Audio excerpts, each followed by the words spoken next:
स्वागत आप सभी का। आपके साथ मैं हूं पुनीत और बिग ब्रेकिंग बुलेटिन आप देख रहे हैं। और सबसे पहले ग्वालियर की खबर की बात कर लेते हैं। ग्वालियर के प्रखर परमार हत्याकांड के मामले में परिवार के लोग विश्वविद्यालय थाने पहुंचे हैं और सैकड़ों की संख्या में लोग थाने पहुंचे हैं। कांग्रेस के विधायक सतीश सिकरवार भी इन लोगों के साथ मौजूद हैं। मृतक प्रखर के पिता प्रशांत का आरोप है पुलिस पर लापरवाही का। निगम कर्मी करण वर्मा ने प्रखर की हत्या की है, यह भी आरोप लगाया गया है। और करण ने 2 साथियों के साथ मिलकर प्रखर को अगवा किया था। कार में कट्टे से 2 गोलियां मारकर प्रखर की हत्या की गई और हत्या के बाद लाश को दतिया झांसी इलाके में ठिकाने लगा दिया गया। आरोपी करण से प्रशांत को 7 लाख रुपए की रकम लेनी थी। आरोपी से रुपए जब मांगे गए तो बेटे को अगवा कर उसकी हत्या कर दी गई। पुलिस ने आरोपी करण समेत 2 लोगों को हिरासत में ले लिया है। प्रखर की लाश की तलाश में पुलिस जुटी हुई है। कॉलेज संचालक प्रशांत परमार का प्रखर बेटा है। शहर के कई कॉलेजों के मालिक प्रशांत परमार हैं।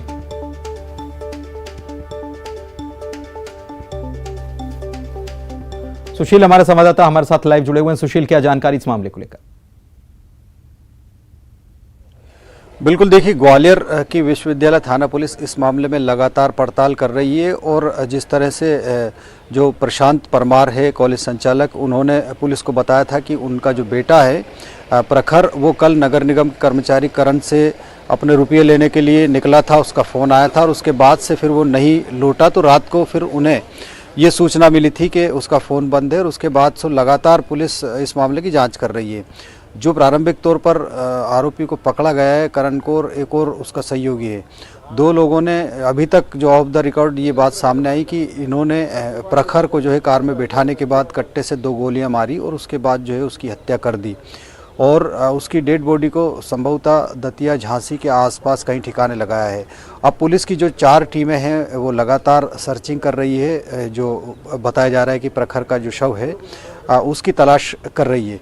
और इसी के साथ यहाँ कांग्रेस के विधायक सतीश सिकरवार सहित परिवार के जो दूसरे लोग हैं परमार परिवार के, वो लोग भी पहुँचे थे। उनका कहना था कि पुलिस जल्द से जल्द इस मामले में कार्रवाई करे। कल भी पुलिस ने लेट लतीफ़ी की थी, इस तरह का उनका आरोप था। लेकिन पुलिस का ये कहना है कि वो विवेचना कर रही है। 2 लोगों को जो इनको हिरासत में लिया है उनसे लगातार पूछताछ करने के साथ ही इस मामले में प्रखर का पता लगाया जा रहा है कि उसकी आखिरकार डेड बॉडी इन लोगों ने कहाँ डिकम्पोज की है। बिल्कुल, प्रखर के पिता ने मीडिया से जब बात की तो क्या कुछ उन्होंने कहा, सुनवाते हैं। 7 बजे से शाम से लगा हूँ इनसे बराबर हूँ। मैंने कल शाम को ही कहा था कि मेरे बेटे के संग में कुछ अनहोनी हो गई है, आप सीरियस लें। लेकिन कल यहाँ FIR लेकिन मैं 7 से 9 बजा दी। सुबह 8 बजे जब रत्नेश भाई साहब आए, उन्होंने आके कुछ जानकारी निकाली है कि बच्चे का मर्डर हो चुका है, लेकिन लाश अभी तक हमको नहीं मिल पा रही। 26 घंटे हो गए, हम बता नहीं सकते हमारी स्थिति क्या है इस समय। जब है कौन किसके साथ चले गया, कौन उसको ले गया मिसगाइड करके? एक लड़का था, मेरे यहीं पढ़ता था पहले, उसको मैंने पढ़ाया भी था। गरीब स्थिति थी, उसकी माँ फीस नहीं दे पाती थी। सुशील के पास फिर से चलते हैं। सुशील, पिता के ऊपर क्या बीत रही होगी, ये समझा जा सकता है कि बच्चे की हत्या हो गई और पिता अब भी पुलिस से, एक तो पुलिस पर गंभीर आरोप कि पुलिस ने लापरवाही की, देरी दिखाई, और तभी शंका जताई जा रही थी। सुबह खबर मिली कि प्रखर की हत्या कर दी गई और अभी तक डेड बॉडी का पता नहीं है, जबकि आरोपी जो हैं उनको हिरासत में लिया गया है। बिल्कुल, देखिए, इसमें इस घटना में जो प्रारंभिक तौर पर बात यही सामने आई कि 3 लोग जो हैं इसमें हत्या के लिए बताए जा रहे हैं, करण और उसके 2 अन्य जो साथी हैं। पुलिस ने अभी 2 लोगों को हिरासत में लिया है और लगातार जो है डेड बॉडी की तलाश में जुटी हुई है। और पुराना विवाद यही सामने आया है कि जो कॉलेज संचालक है प्रशांत परमार, उन्होंने किसी निर्माण की अनुमति के लिए जो ये लड़का है करण वर्मा, जो नगर निगम में कर्मचारी है, जिसे इन्होंने ही पढ़ाया, इन्होंने ही काफ़ी मदद की थी और बाद में नगर निगम में कर्मचारी बन गया, तो उससे अनुमति के लिए, निर्माण की अनुमति के लिए इन्होंने बात की थी। तो लगभग 7.5 लाख रुपए के करीब की रकम इन्होंने करण को दी थी। वो रकम ना तो उसने अनुमति दिलाई थी, ना ही जब उसने रकम लौटाई, तो लगातार ये 1 महीने से उससे अपनी रकम लौटाने की बात कह रहे थे। कल करण ने जो है प्रशांत के बेटे प्रखर को फ़ोन करके बुलाया था कि आ जाओ, आपका जो पेमेंट है वो मैं आपको दे दूंगा। और जब प्रखर नगर निगम दफ्तर गया तो उसके बाद से ही फिर वो लापता हो गया था। शाम को उसका मोबाइल भी बंद आया और उसके बाद से ही पिता प्रशांत परमार ने लगातार पुलिस को सूचना दी और प्रखर के जो दोस्त थे उन्होंने भी आसपास के सीसीटीवी फुटेज खंगाले और उसी के बाद ये खुलासा हुआ था कि प्रखर जो है इन लोगों के साथ गया है। तो अब सीसीटीवी फुटेज और इन सब तथ्यों के आधार पर यह साफ हुआ था कि करण के साथ लोगों ने मिलकर प्रखर का अपहरण किया। उसके बाद जो है शहर से थोड़ी दूर ही निकलने के बाद ही उसकी हत्या कर दी गई। इस तरह का इन लोगों ने पुलिस पूछताछ में बताया है। करण के पिता ने, प्रखर के पिता प्रशांत ने भी ये बात बताई है कि किस तरह से उनके बेटे की हत्या की गई है। तो अब पुलिस इस मामले की कड़ियाँ जोड़कर लगातार काम कर रही है। अब सबसे बड़ी बात यही है कि बॉडी को रिकवर किया जाए कि बॉडी कहाँ है। चलिए, बहुत शुक्रिया आपका सुशील इस जानकारी के लिए। निवाड़ी से बड़ी खबर आपको बताते हैं, सीएम ने कलेक्टर और ओरछा तहसीलदार को हटा दिया। यहां पर तत्काल प्रभाव से ये कार्रवाई की गई। दरअसल मुख्यमंत्री शिवराज सिंह चौहान आज निवाड़ी जिले के दौरे पर हैं और यहां उन्होंने ये ताबड़तोड़ एक्शन लिया।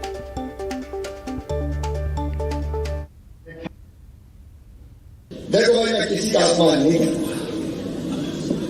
मैं वो शासकीय कर्मचारी और अधिकारी जो बेहतर काम करते हैं उनका हमेशा स्वागत और सत्कार करता हूं। एक कलेक्टर है डिंडोरी के विकास मिश्रा, जो दिनों रात सवेरे से लेकर शाम तक मेहनत करते हैं, लेकिन निवाड़ी जिले के कलेक्टर ने इन अपेक्षाओं को पूरा नहीं किया। कई तरह की शिकायतें मुझे मिली, इसलिए मैं तत्काल प्रभाव से निवाड़ी जिले के कलेक्टर को हटाता हूं।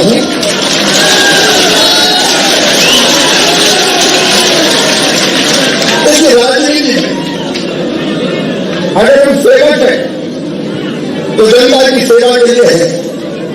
कोई अच्छा काम करेगा तो उसको हम पुरस्कृत करने का काम करेंगे। एक तहसीलदार है, जमीनों की गड़बड़ों की खबर मेरे पास आ रही है। पर्यटक स्थल है तो इधर उधर के लोग जमीनें खरीदने आते हैं, उसमें नामांकन में मिलता है और बाकी कई बार मैं उनकी जांच भी करवाऊंगा। कमिश्नर पूरी जांच करे और जो पदस्थ तहसीलदार है उसको भी तत्काल प्रभाव से हटाया जाता है। इनकी जांच भी पूरी होनी चाहिए। और भोपाल से बड़ी खबर आपको बता दें, देश में सुशासन की रैंकिंग की अगर बात की जाए तो इसमें मध्य प्रदेश अव्वल आया, नंबर 1 आया है। केंद्र सरकार की तरफ से ये रैंकिंग जारी की गई है जिसमें मध्य प्रदेश को पहला स्थान हासिल हुआ है। मुख्यमंत्री शिवराज सिंह चौहान ने इसकी जानकारी दी है और बधाई भी दी है। मुख्यमंत्री शिवराज सिंह चौहान ने आभार भी जताया और ये भी कहा है कि मध्य प्रदेश में बेहतर तरीके से काम किया जा रहा है। सुशासन के क्षेत्र में भारत सरकार जो रैंकिंग करती है उसके आधार पर जो चारों आयाम हैं उनमें मध्य प्रदेश शीर्ष स्थान पर है। एक में हम नंबर 1 है, लेकिन बाकी में भी हम नंबर 2 हैं। ये मध्य प्रदेश के लिए बड़ी उपलब्धि है। मैं पूरी टीम को बधाई देता हूं। इधर छत्तीसगढ़ में संशोधित आरक्षण विधेयक को लेकर विवाद अब और भी गर्मा रहा है। अब ये राजभवन बनाम कांग्रेस हो चुका है और इसको लेकर अब कांग्रेस सड़क पर उतरने की तैयारी कर चुकी है और इसी के विरोध में 3 जनवरी को कांग्रेस जन अधिकार महारैली निकालने वाली है। सीएम भूपेश बघेल ने सोशल मीडिया अकाउंट की डीपी में रैली का पोस्टर भी लगाया है। संभवतः प्रदेश में ऐसा पहली बार होगा जब राजभवन के विरोध में सरकार प्रदर्शन करेगी। सीएम भूपेश बघेल ने राजभवन और राज्यपाल पर निशाना भी साधा और राज्यपाल को आरोप लगाते हुए यह तक कह दिया कि वो राज्यपाल जो हैं वो आरक्षण को टालने का बहाना ढूंढ रही हैं। मुंगेली से खबर बता दें, अविश्वास प्रस्ताव यहां पर टल गया। अध्यक्ष पद के लिए अविश्वास प्रस्ताव यहां पर लाया गया था लेकिन ये टल गया। दरअसल सरगांव नगर पंचायत का यह पूरा मामला है। 15 में से केवल 5 पार्षद ही मतदान के लिए पहुंचे थे। अध्यक्ष राजीव तिवारी की कुर्सी अब इसके बाद बच गई। केवल बीजेपी के ही पार्षद यहां मतदान के लिए पहुंचे हुए थे। अविश्वास प्रस्ताव लाया गया था लेकिन ये टल गया।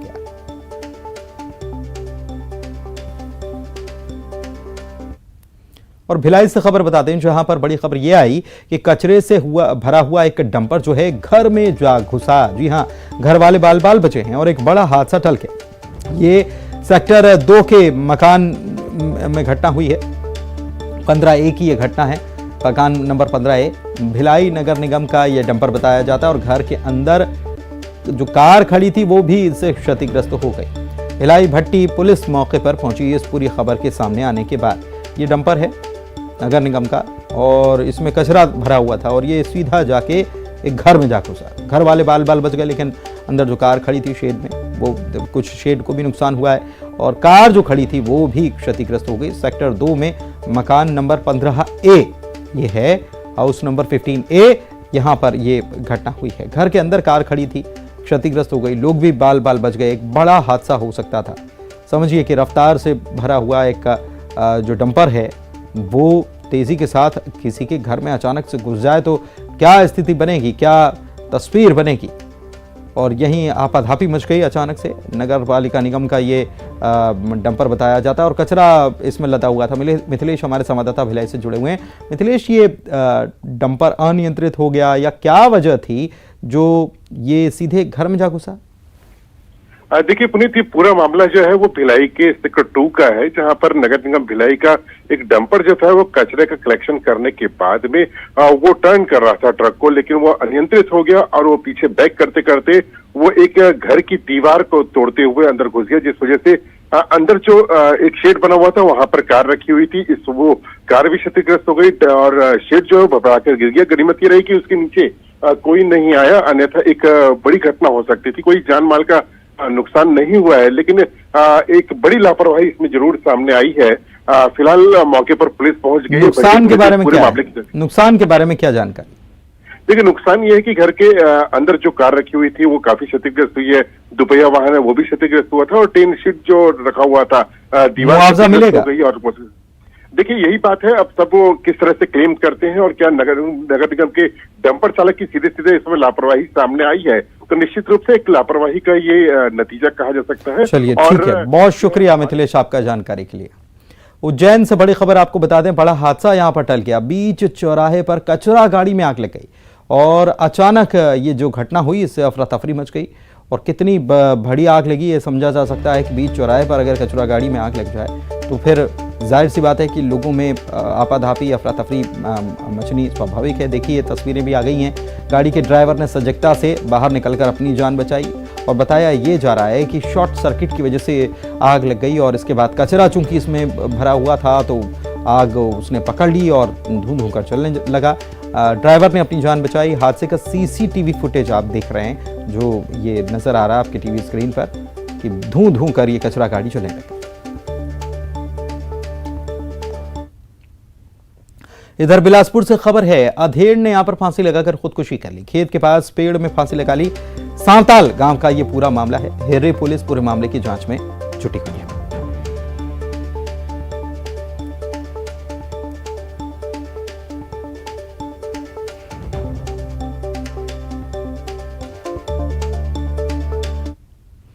और बिलासपुर से बड़ी खबर बता रहे हैं, कुएं में युवक की लाश मिली है। हत्या की आशंका जताई जा रही है। युवक की पहचान हालांकि नहीं हुई है। बिल्हा थाना क्षेत्र का ये पूरा मामला है। पुलिस की टीम जैसी खबर मिली तो पुलिस मौके पर पहुंच चुकी है। कुएं में युवक का शव मिला है। अब ये दुर्घटना है या खुदकुशी है या हत्या है, इसको लेकर पुलिस कई एंगल्स पर जांच करेगी। वैसे हत्या की आशंका इसमें जताई गई है, लेकिन युवक की पहचान अभी तक नहीं हुई है, शिनाख्त नहीं हो पाई है। बिल्हा थाना क्षेत्र का मामला है। और अहम खबर की बात करते हैं। प्रधानमंत्री नरेंद्र मोदी की माताजी हीराबेन जो हैं उनकी तबीयत बिगड़ गई है और उन्हें अहमदाबाद के UN मेहता अस्पताल में भर्ती कराया गया है। फिलहाल उनकी हालत स्थिर बताई जा रही है। इस बीच प्रधानमंत्री मोदी भी अपनी माताजी से मिलने अस्पताल पहुंचे। प्रधानमंत्री मोदी 1 घंटे से ज्यादा समय तक अपनी मां हीराबा के साथ अस्पताल में उन्होंने समय बिताया और डॉक्टर से उनकी माताजी की सेहत के बारे में जानकारी भी दी।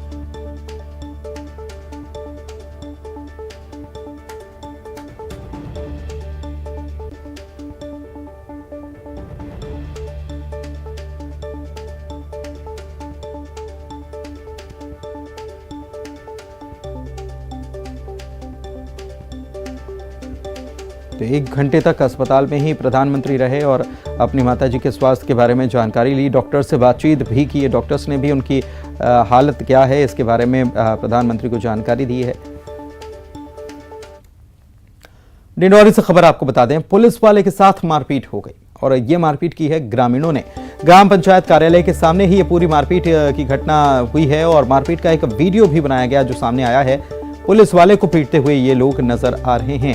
अब ये पीछे इसके कारण क्या रहा, ये बात अभी समझ में नहीं आ पाई है कि क्या वजह रही है जिसकी वजह से पुलिस वाले के साथ ही ग्रामीण मारपीट करते हुए नजर आए हैं। देख सकते हैं आप तस्वीरों में, ये ग्रामीणों ने मारपीट की है और ग्राम पंचायत दफ्तर के सामने ही और कुर्सी पर बैठाकर पुलिस वाले को पीटा गया।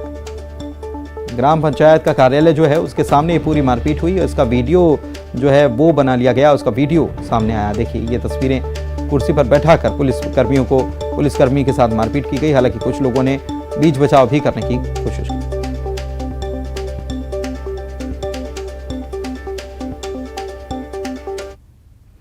गूगल इंडिया ने न्यूज 18 नेटवर्क के साथ ऑनलाइन लेन देन और घोटालों को लेकर जागरूकता बढ़ाने के लिए हाथ मिलाया है। सैन्य अधिकारियों के प्रोफाइल का इस्तेमाल कर लोगों से पैसे ठगने के कई मामले सामने दिन रात आ रहे हैं। साइबर पुलिस की ओर से कई बार लोगों से अपने बैंक विवरण और पासवर्ड साझा न करने